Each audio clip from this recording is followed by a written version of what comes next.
With social media sites being used by 1/3 of the entire world, they've clearly had a major influence on society. But what about our bodies? Here are 5 crazy ways that social media and the internet are affecting your brain right now. Can't log off? Surprisingly, 5 to 10% of internet users are actually unable to control how much time they spend online. Though it's a psychological addiction as opposed to a substance addiction, brain scans of these people actually show a similar impairment of regions that those with drug dependence have. Specifically, there's a clear degradation of white matter in the regions that control emotional processing, attention, and decision making. Because social media provides immediate rewards with very little effort required, your brain begins to rewire itself, making you desire these stimulations, and you begin to crave more of this neurological excitement after each interaction.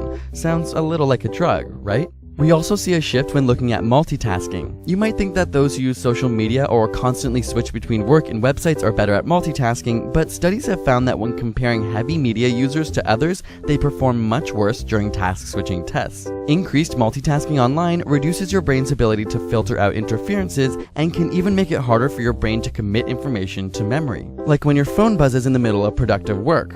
Or wait, did it even buzz? Phantom vibration syndrome is a relatively new psychological phenomenon where you think you felt your phone go off, but it didn't. In one study, 89% of test subjects said they experienced this at least once every 2 weeks.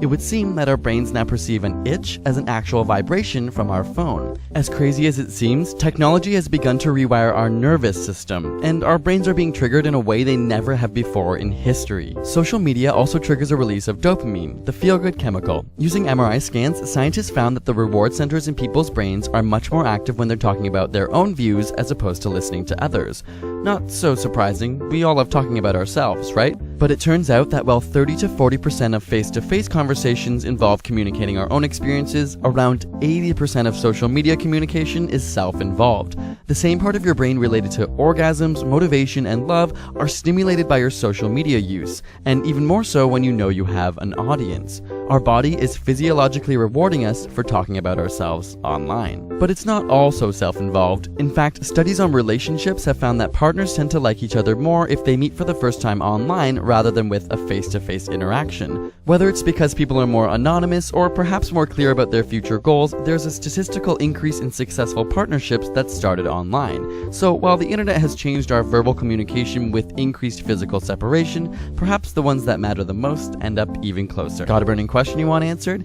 Ask it in the comments or on Facebook and Twitter. We also finally got a P.O. box for all of you amazing science lovers who have requested to send us mail or other stuff over the years. And we'd love to hear from all of you, so feel free to use the address on the screen or in the description box. And subscribe for more weekly science videos.